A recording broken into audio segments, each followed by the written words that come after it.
are going to be showing the orange panel, animating Beastars and Leviathan, up next here on AX Lite.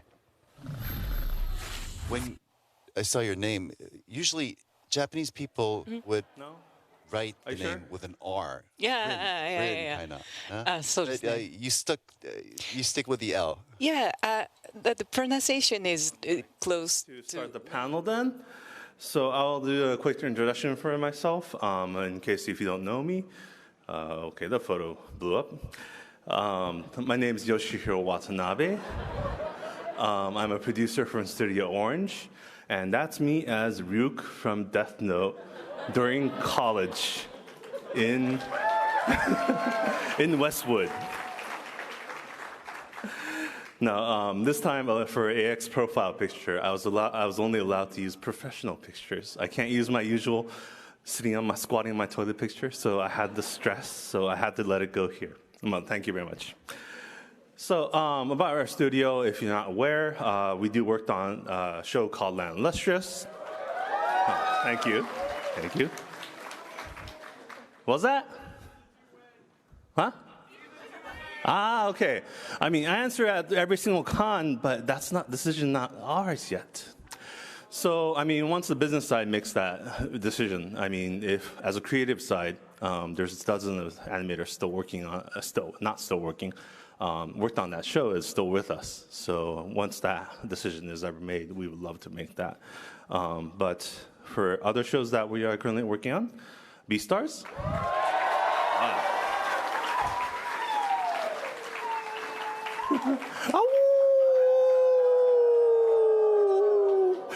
Oh, that's great. If you notice something, there's actually one voice out there that might have been different, but I'll talk about that later. We worked on Godzilla Singular Point, on the animated Godzilla adaptations, and a little bit, maybe not familiar, but we do a concert movie called Idol 7. Okay, is there Idol 7 fans? I see you over there. Thank you.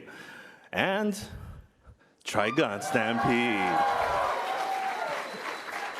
I have my little Terubash here.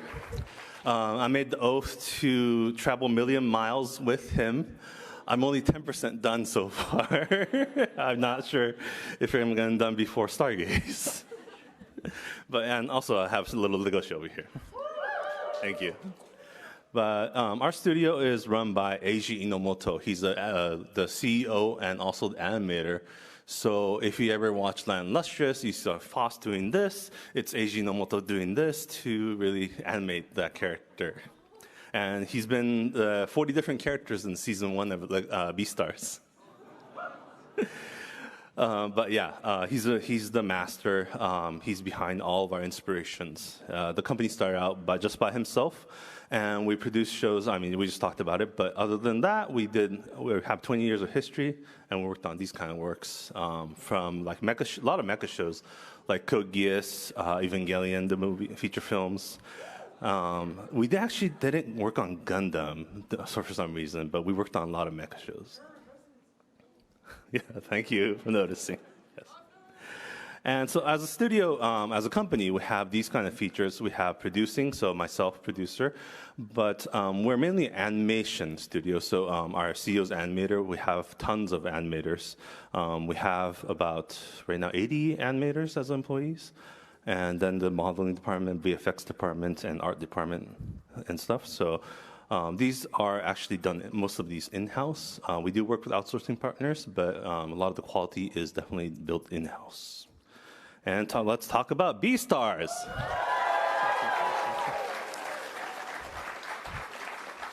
So for you Trigun fans and Leviathan fans, explain a little bit about Beastars. Beastars, season 1 and 2 takes place in a school called Cherryton Academy. And within there, there's a lone wolf, very emotional lone wolf called Legoshi.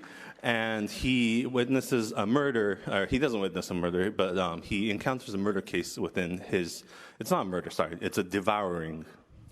Because in World of Beastars, there's carnivores and herbivores living in peace, but the carnivores can't hold back their desire to devour your friends.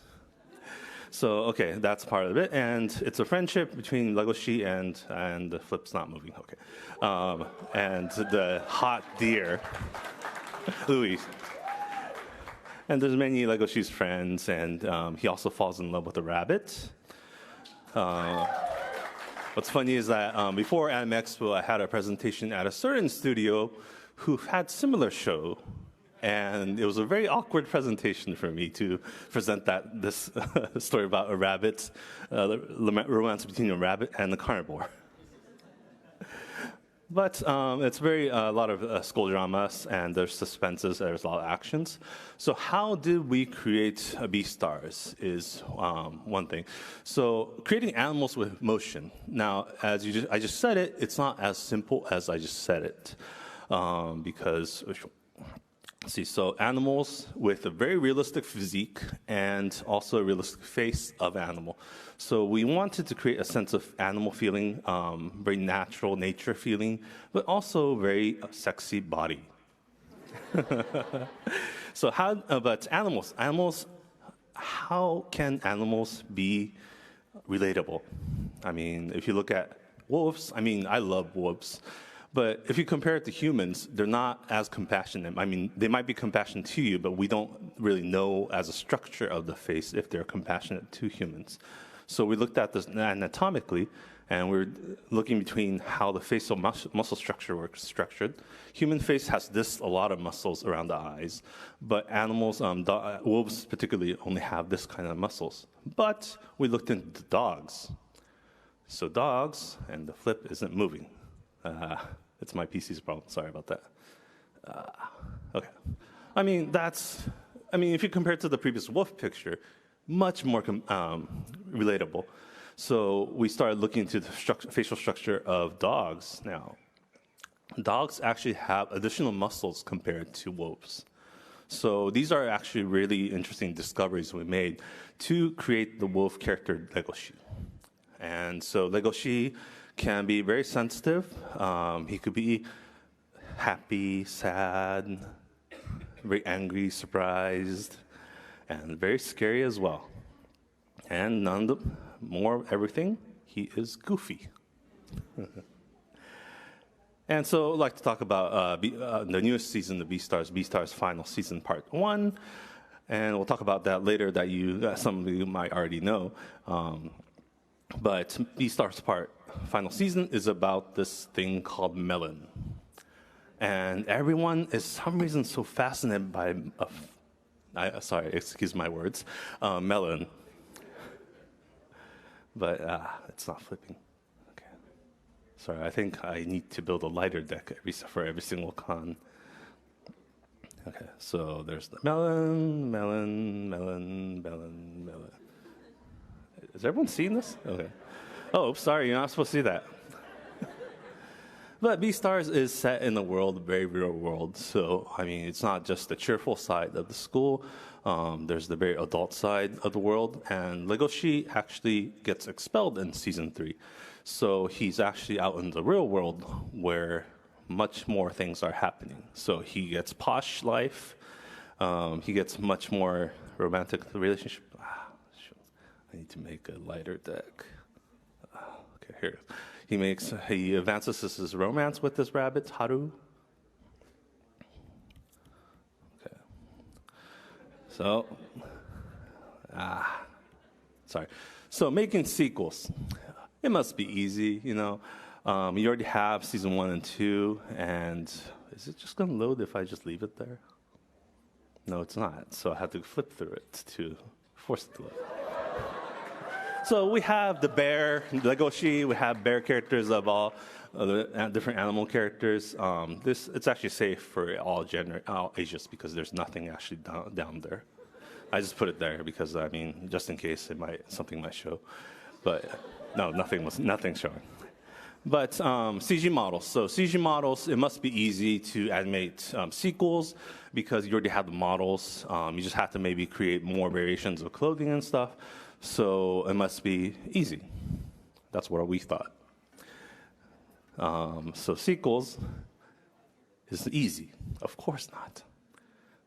And I have to say that aloud. Sequels They're easy. Of course not. Of course not. No. But this is a particular case might be just for Orange because we started making our studio, as I said, our studio is about animating. And our animator, our CEO is an animator. So I'm a producer who manages project. I get budget. I have limit to budget.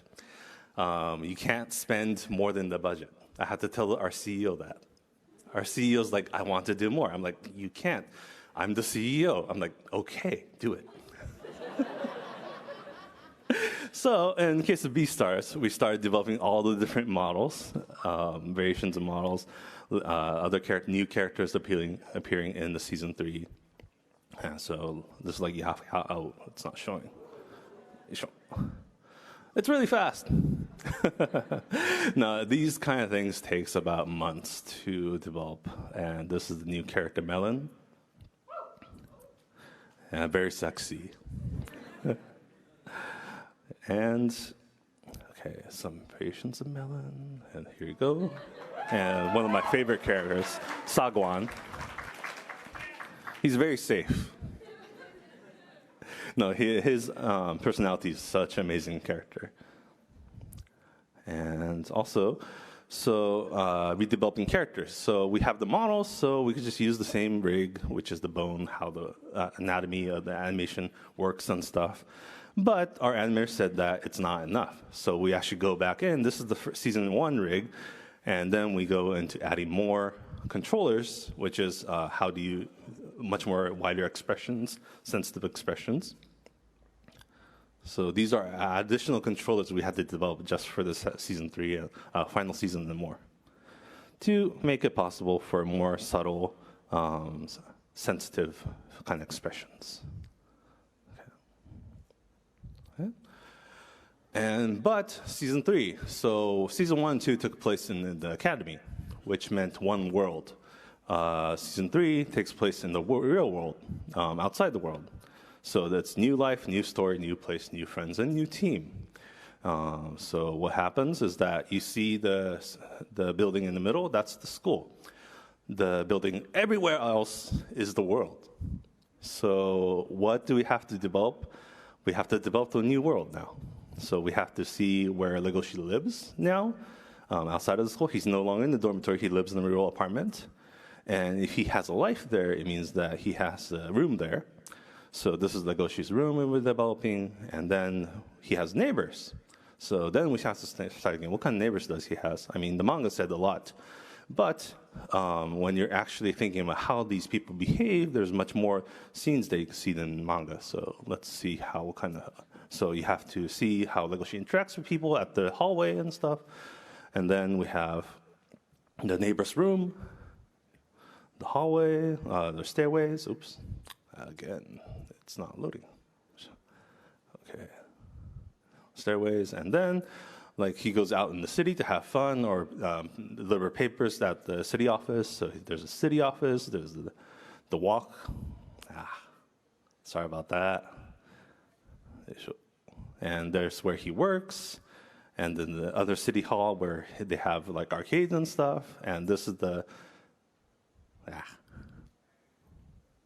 this is the place where they have fun, like round 1 and stuff. But in Beastars World, they have a thing like round 1, but it's actually where dogs play fetch instead. So instead of hitting baseballs, you're throwing balls and catching it. Sure. Here, let me skip a couple frames there. Okay.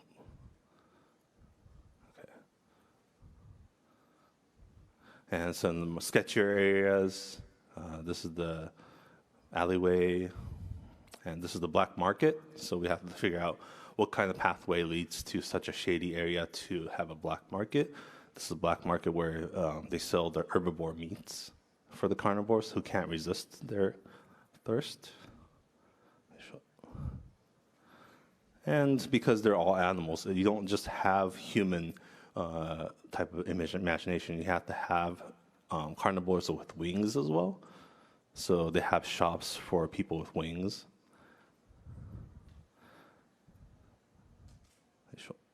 And they have like what do you call about tattoo parlors? Okay. And one of the favorite places of all, strip clubs. It's because this is actually a strip club.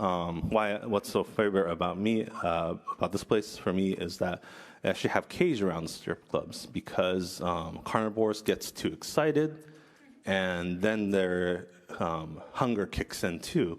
So that's why you need to have a cage for the safety of the dancers. But we're really building all this kind of world around the academy. And what does it then require? We need to habitat that. So there needs to be people. So it turns out that we were using existing models, but we were developing more variations of models and more. And more and more.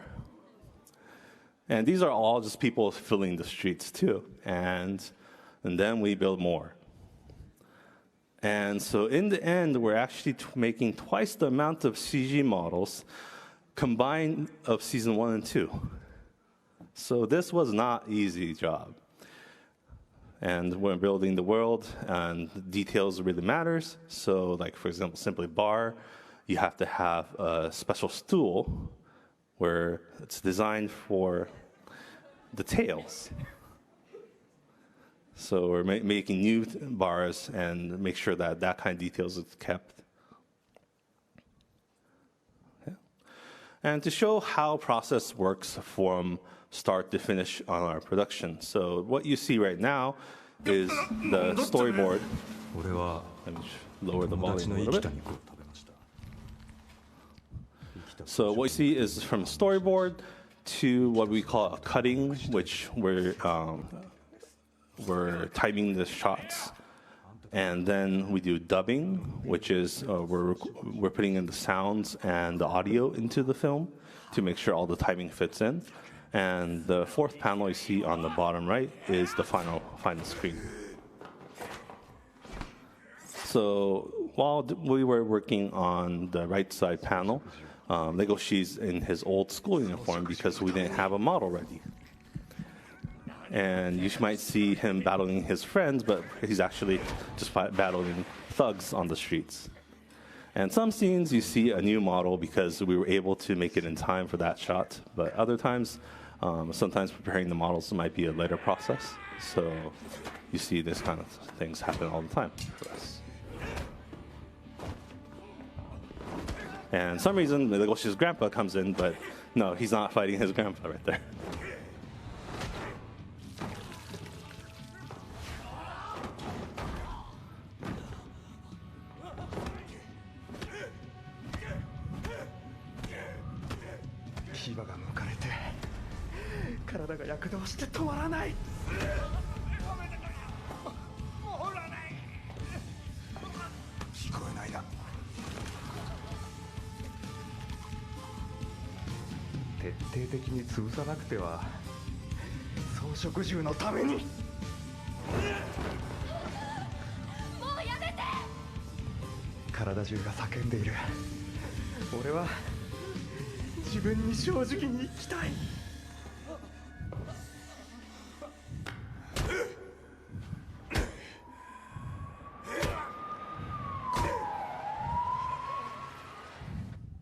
That's it.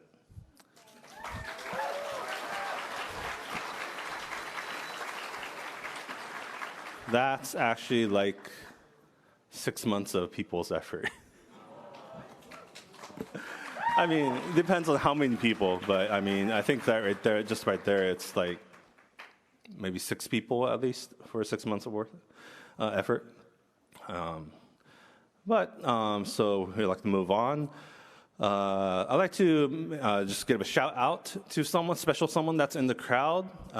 Today, as a friend, emotional support came by, English voice actor of Jonah Scott is in the crowd.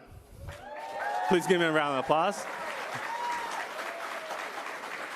He's probably back.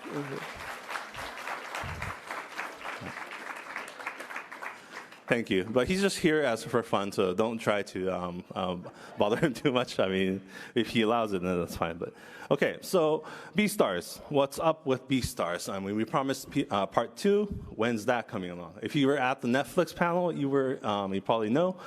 But finally, if it says final right there, finally,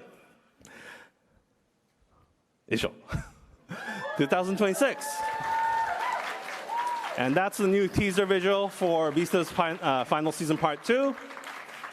And now the big question is, when is it 2026? I'm tired of waiting. I'm sure everyone is. But we're actually, for our production side, we're near completion. And for our side, we're very satisfied with how things are coming up. So hopefully there will be announcements soon from the official side of the show to make announcements when the next Beastars is coming out. And so the second half of the panel, we'd like to talk about our new show, Leviathan.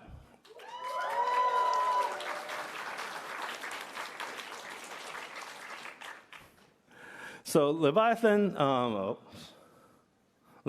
like to have another guest come up on stage. Justin, are you ready to come up? Yes. Justin Leach from Cubic Pictures. Hello, everyone. Thanks for coming. So Justin is the executive producer on the show Leviathan that we worked on. And he came with the project Leviathan to Orange. And I'd like to talk a little about yourself. Yes, I'm the CEO and producer at Cubic Pictures, and we're a production company that kind of specializes in international collaborations with Japan, and we just like to work with the best people around the world and try to make some cool shows together. And my background is I used to work in Japan at a studio called Production IG. I was a CG creator on a movie called Ghost in the Shell 2: Innocence. So if you guys seen that movie, and I've also premiered Kick Heart here many years ago. If any of you guys were any backers of that project, thank you. And I also worked a little bit on Kill Bill. So I have a lot of back and forth with Japan, and I've also worked in the U.S. animation industry as well. And there's a picture of Kick Heart. And I also produced a show called Eden on Netflix. That was our first show that we produced. It's 4 episodes. If you haven't seen it yet, recommend watching it. And then I also produced a TV show called Star Wars Visions, working with Lucasfilm. And there's a new season coming out in October, too. Yeah. Woo! So. That's quite a bit long list of your, not bibliography, filmography. Filmography. And talk about Leviathan. So if you could talk about it. Yeah, so Leviathan was originally a book series by Scott Westerfeld. Yes, how many Scott Westerfeld fans are there out there in the audience today? Cool. Thank you for coming. He's such a wonderful author, and this is one of my favorite stories that he's written. And he also worked closely with Keith Thompson, who is the illustrator that drew the illustrations for the book. And this story is set in World War I. It's an alternate reality diesel punk bioengineered creature adventure. So it's kind of a fun way to learn about history and watch steampunk machines, diesel punk, like stormwalkers, and in this world, it's just amazing. And this world is really kind of comprised of 2 parts. There are the beasties, which are the genetically modified creatures that the English had developed because Darwin discovered DNA. And so that is sort of in their world, they create all of these creatures, like, for example, the Leviathan, which is a whale that breathes hydrogen, so that gives it the ability to float in the air. And there's also a Huxley right here, which is one of sort of like a little air balloon that's used for scouting and things like this. So so that's sort of the English side of this story. And then the other side, we have the Clankers, which is the Hungarian Empire, and the Germans as well, where they've kind of developed all of these like steam or diesel punk mechanical machines of war, and they have this sort of a walking tank called a Stormwalker, which we feature in the show. So it's just it's really cool to see both of these sides, and the story is basically the story is about having two different sides and two people from each side sort of coming together and sort of discovering themselves, discovering their identity, and also realizing that they have more in common than they thought. So for this show, we were developing it for a very long time, Justin for about 5 years, me for about 3 years. But this is the concept board that we started, Justin started developing with the director. And I'd like to talk a little bit about the director.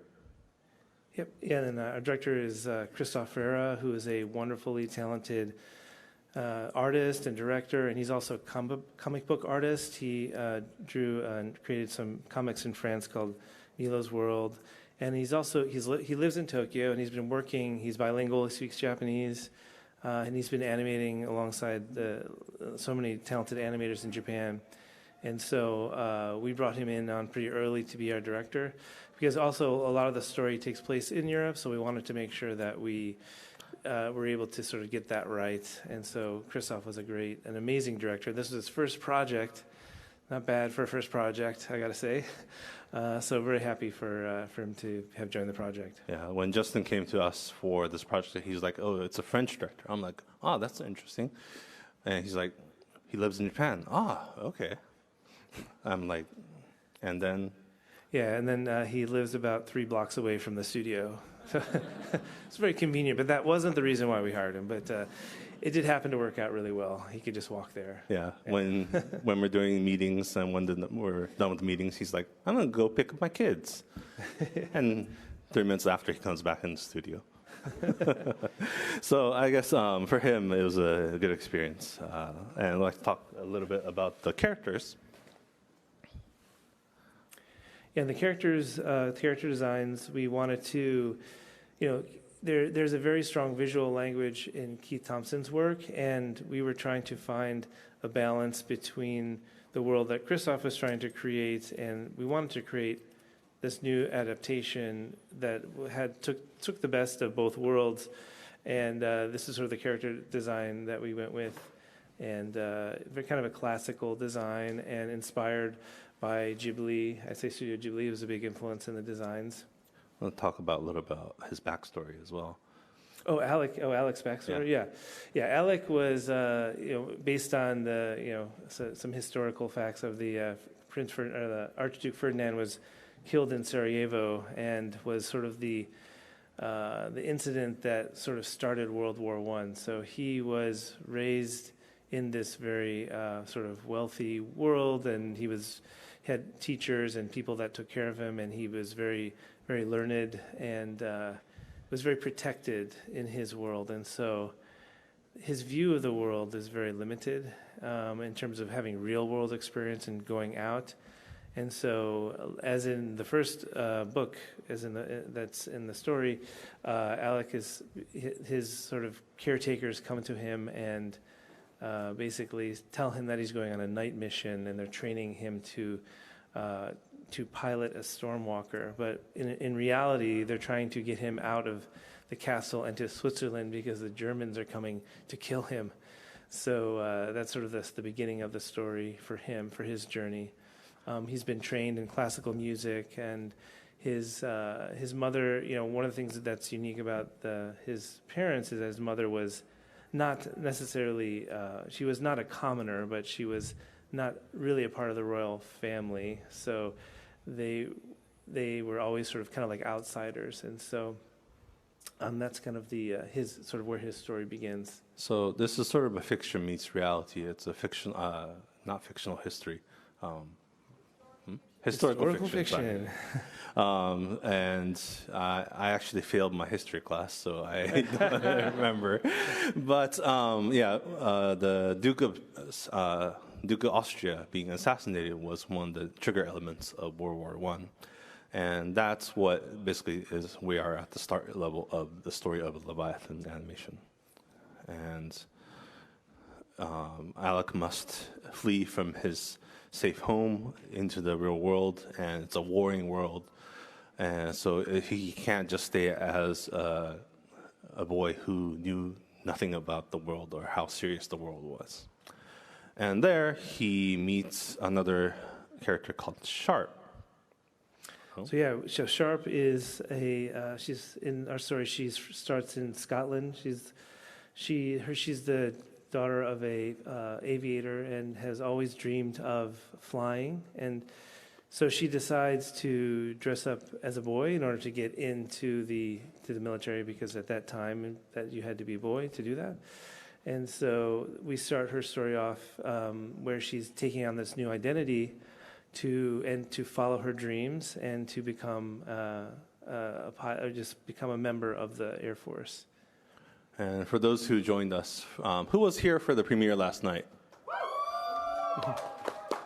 Okay, so there's a lot of people who's yet to discover the amazingness of Leviathan. I'm looking forward to that. But thank you very much for coming last night too. And also, these are the amazing storyboards that the director himself drew. Not storyboards, or concept boards. And so Yeah, this is the Huxley. So yeah, in the beginning, Sharp is basically trying out to join the Army, and one of her first tests is to pilot a Huxley under the supervision of the military, but things might go a little haywire. But I'm going to you'll have to just watch. Yeah, so these kind of adventures happen. We won't talk too much about because it's going to go spoilers, but show you some of the inspirational scenes that we created. So the amazing thing about the director is that before he started working on this project, or animation went in, how many concept arts did he do? Oh my gosh, yeah, he did so many. I can't. It's so many. I can't even guess. Yeah, our folder, there's gigs like of folders of images that he created. And we also worked with another French comic book artist named Alex Alice, who's also very talented and helped contribute to creating the world and the designs. And there's other characters such as Vulgar. That's a fantastic name, Vulgar. Yeah. Vulgar is his kind of father figure, Alex's father figure, who really believes in the system, believes in his role in the future and preserving the family line. And so he kind of comes from that world and is trying to kind of force Alec to become a part of that world. And also Vulgar's partner, Klopp. We have Klopp, yes, who's kind of like Alec's mother. He's very kind and very supportive, and he helps train him on how to ride the Stormwalker, and he's just full of heart and really treats Alec like his own son. So they have a very close relationship. And we have Dr. Barlow. Yes, Dr. Barlow, wonderful character. There was a Barlow cosplayer. Yes, are you here, Barlow? Okay. Hey, thank you. Yes, we love to see the Leviathan cosplay, so thank you for those who take the time to do that. But yes, Dr. Barlow is a wonderful character. She is part of the Darwin family. She's played a role in sort of the technology and sort of the evolution of building sort of these genetically modified creatures. So she plays sort of an important political role in the show. And we have other enriching characters as well. We shouldn't go into too much about. Yeah, I won't go into too much detail in the story, but yeah, this is Lilith. If you've read the book, you will know. But in the story of Leviathan, they travel around the world from Scotland.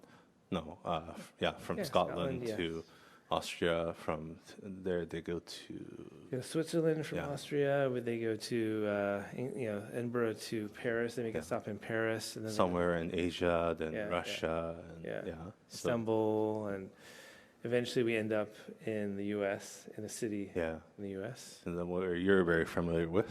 Which is New York, my home. Yeah, so it's kind of fun to end in the city that I. Not in California. I'm so offended. No, I mean this is really a grand adventure that we animated, and we're very looking forward to having everyone watch Leviathan and showing you some of the images that we could show throughout what you could look forward to. So these are all production work, some concept art, some actual designs of that appears in Leviathan. This is a bipedal diesel mech. And we look at that. Isn't that amazing? Yeah. There's like a land ship that walks across the land. Yeah. And then This is Hercules, right? Yeah, this is the Hercules. Yeah. And then there's the Darwinist side with the bioengineered creatures. Yeah. Oh, there's also the message lizard there. You can see in that last one. So you can send a message to someone, and then it kind of recites it to someone else. Yeah. So Darwinist sides, they don't have machines. I mean, they might have the simplest machines, but this is something when we designed the world of Leviathan, is that we try to look at each civilization differently. So the Darwinist sides, because they're bioengineered, we try even the light and stuff. It might not be like a regular light like these. It might be biofluorescent. And I think there's also the behemoth in that. If I can see, if you guys have read the book, there's a behemoth. Another fun character. There are also these hawks that sort of drop bombs on ships. There's also bats that basically drop bombs. Like they swallow these little mini munitions and they drop them on flying. So if you're familiar with Orange's shows, I mean, we specialize a lot in mechs and action scenes and kaiju big battles. So these are elements that really you could look forward to in Leviathan. And that's a Leviathan. It's a flying whale. It doesn't have the ship part. The gondola's not there yet. Yeah. It's naked right now. But yeah. It's okay. Nothing's on there. But yeah, to create such a vibrant world, we actually looked over our production flow, and we brought in a entirely new background art team, who was capable of describing the art world of Leviathan. And these are the backgrounds that they've worked on so far. Yeah, the background paintings are amazing in this show. Like some of the most amazing I've seen. It's really, I feel like it's gone up a level for Orange. Just showing some of the locations. These are all from Scotland.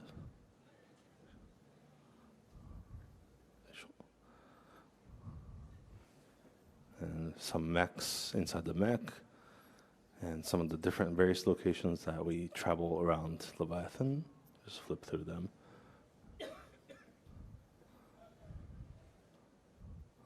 Yeah, we feel very Middle Eastern type of feel. We really cared about how the lighting has emotions and how much warmth there is, so that people might even smell by it or feel the sense of smell. And because it's civilization with mechs and bioengineering, like just the simple cafe has pipings that has some kind of things that flowing through them. Airfields and stuff. And some of the cityscapes of New York. Anyone from New York here? Yeah. But if you notice the details here, like even the skyscrapers of New York, there's actually balconies much bigger than what would have been in reality. I mean, if you have that balcony that size, you just get blown away by wind. But there's a whole purpose, because there's airships in this world.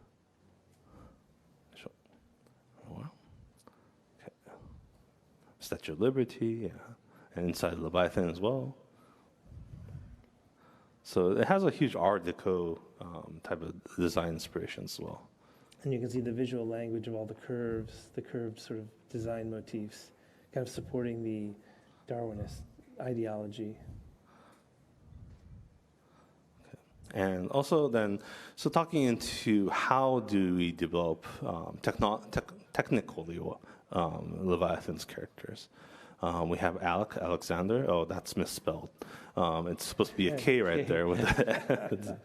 Sorry about that. And the sharp design. So these are very typical Japanese anime approach of drawing out the characters. But we, Orange, are a CG company, so how do we interpret this? Well, our lineage comes from a show called Land Illustrious, and this is how we developed a show back then. This is early on tests when we were working on Land Illustrious.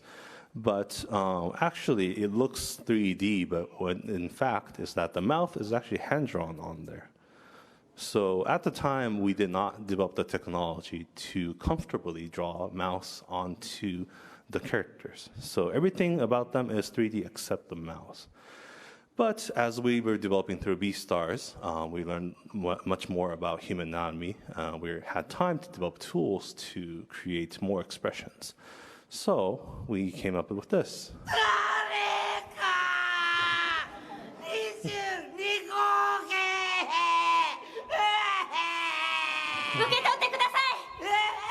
So why did we make this such a horrible animated thing? I'll show you. This is what's actually happening.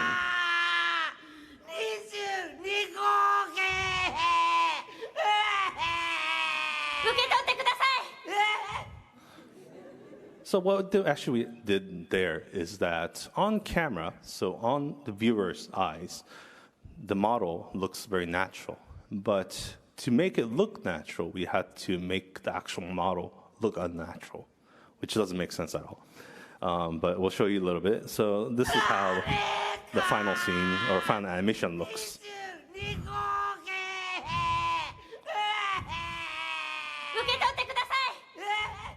So there's a lot of tools necessary and the human experience to achieve this.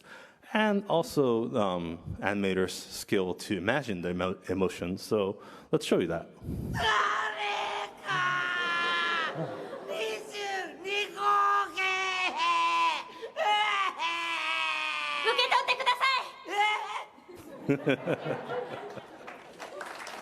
Thank you. That's Miyakoda-san. He made the expressions for all the Beastars characters in Beastars Season 1. But he's one of our best animators leading up to our CEO. And basically, we have a tool called Automorph. Oh, I need to turn the sound down. But we have a thing called Automorph tool. And what it is that because we have years of experience of our animators struggling with just warping all the faces by hand, we put all that knowledge into Formula. And we created this tool called Automorph, where on the camera, which you see on the right side, but on the left side, you see the actual model. So with this tool, it automatically warps depending on where you point the camera. The model is automatically warped. So this kind of things helps because our animators, there's 80 animators, and every single year there's about 10 new animators that comes in, so with zero experience, fresh out of school.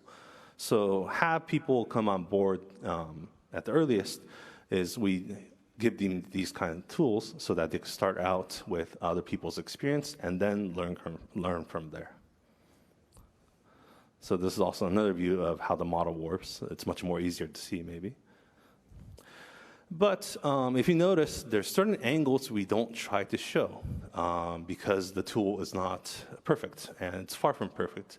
When our animators use this tool, it's actually about, I mean, this is all speculation, but it may be about 30% of what final quality what we want. So this tools only support that much.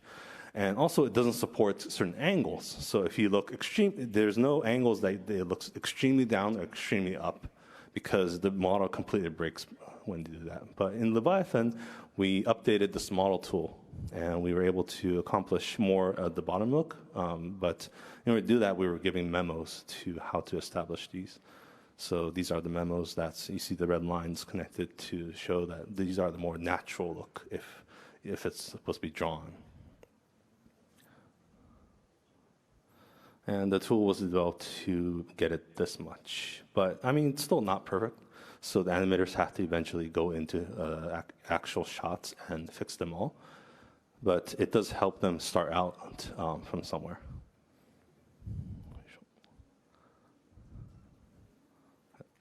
And then, so the putting the actual emotion into locomotion. I just put it there because I like the rhyme. But in Leviathan, so I'll bring you some scenes from Leviathan to see that. Is there a voice for there? But that's a scene from Leviathan episode 1. Sharp is very expressive, but this is the what we that's the what we call the first animation. Basically, it creates the layout where the camera's shooting, how many objects or backgrounds are there, what kind of character acting is required, and from there we add expressions. So this is the first pass of the expression, plus the animation director adding notes of how the magnitude of the expression should be expressed. So you can see the basic animation principles. It should be much more exaggerated in certain areas, or some areas should be, if you ever heard of squish and stretch and squash of animation, that's what's happening right now to show the magnitude of emotions that's happening.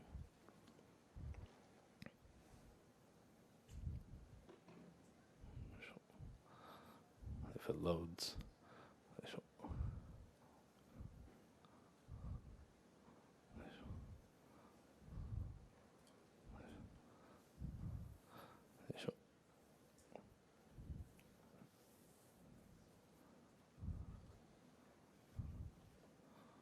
But there's so many wide variations of her expression just within that. Maybe that's less than 2 seconds of animation.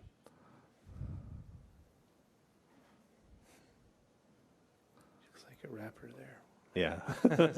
Yo, what's up? But, yeah, this is the process of how we're approaching animations. Okay.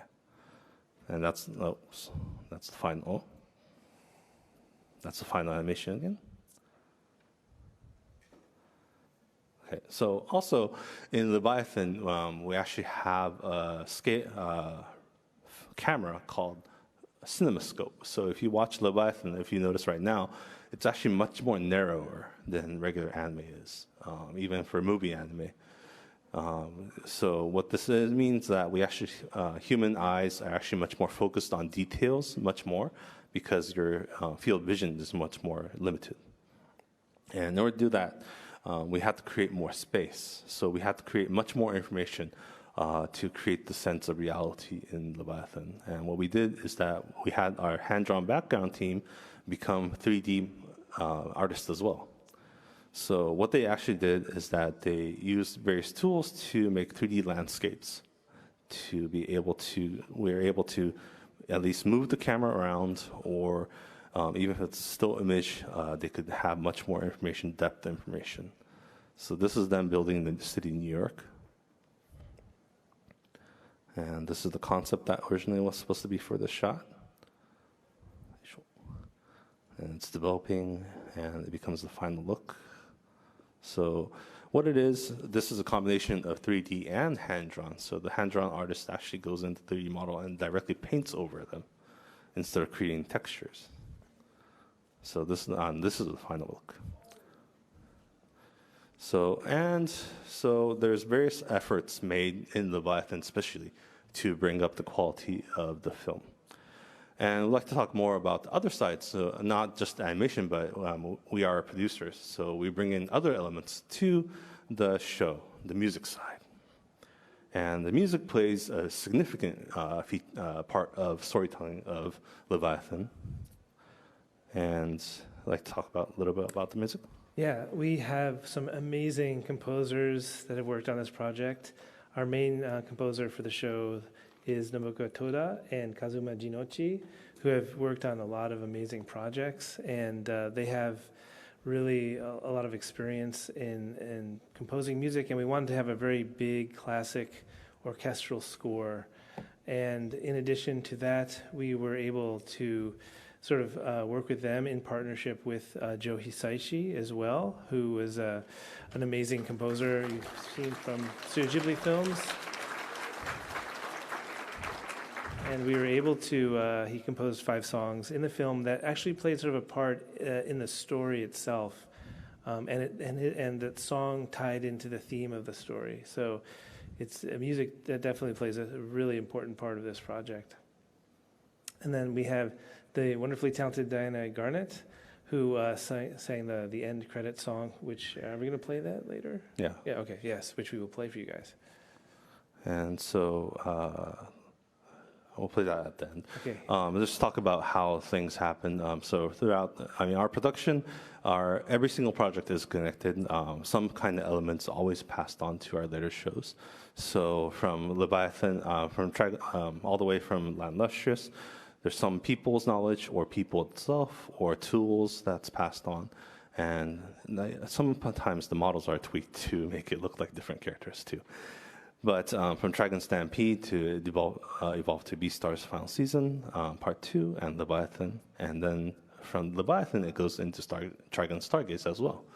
So you actually see much more things that you saw you didn't see in Stampede. And our company has grown to 180 employees right now. So this is all, and this is most of our crew. Some people couldn't make it into the photo. And not just our shows, we like to be a little silly and trying to bring more variations to the show itself. So we do these kind of arts as well. Sometimes I just get carried away and let's do a wolfwood drawing contest. Or like our New Year's photos. And our Inamoto looks very happy.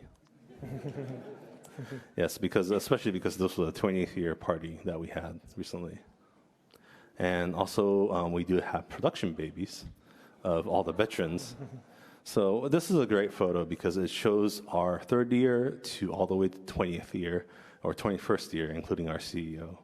So there's a range of generations that's happening. And so the show itself for Leviathan, it's coming out next week on the 10th. So rather than showing that much of that, I just wish you guys would watch the stream.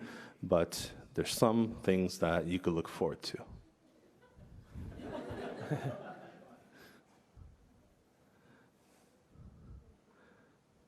This is our animation director doing motion capture for some scenes. So if you think making CG animation is just being behind the desk, think again.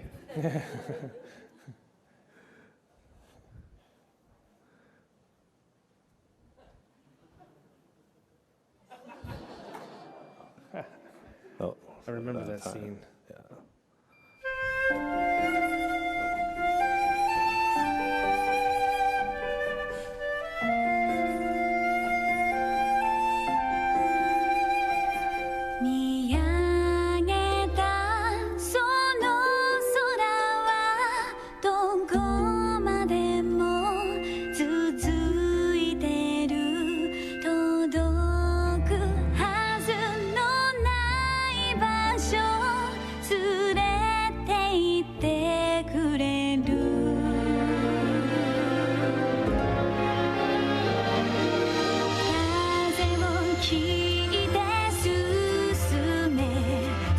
高く羽ばたけ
Thank you all for coming to the Studio Orange panel. Leviathan, that was the trailer for Leviathan. And it's coming next week on July 10th on Netflix. Thank you. And just wrapping up the panel, we do have, we were excited about Beastars second part 2, and also Trigon Stargaze. And we don't have any announcements about it today, but in a couple months there will be new updates. But showing you a little bit of, I can't say what, but Aoki-san again. So I was walking back from a meeting and I saw this. I'm like, oh, this is a great picture to show to everyone. And they're doing something about Trigon right now. Imagine what is he holding. So, okay. Thank you very much for coming today.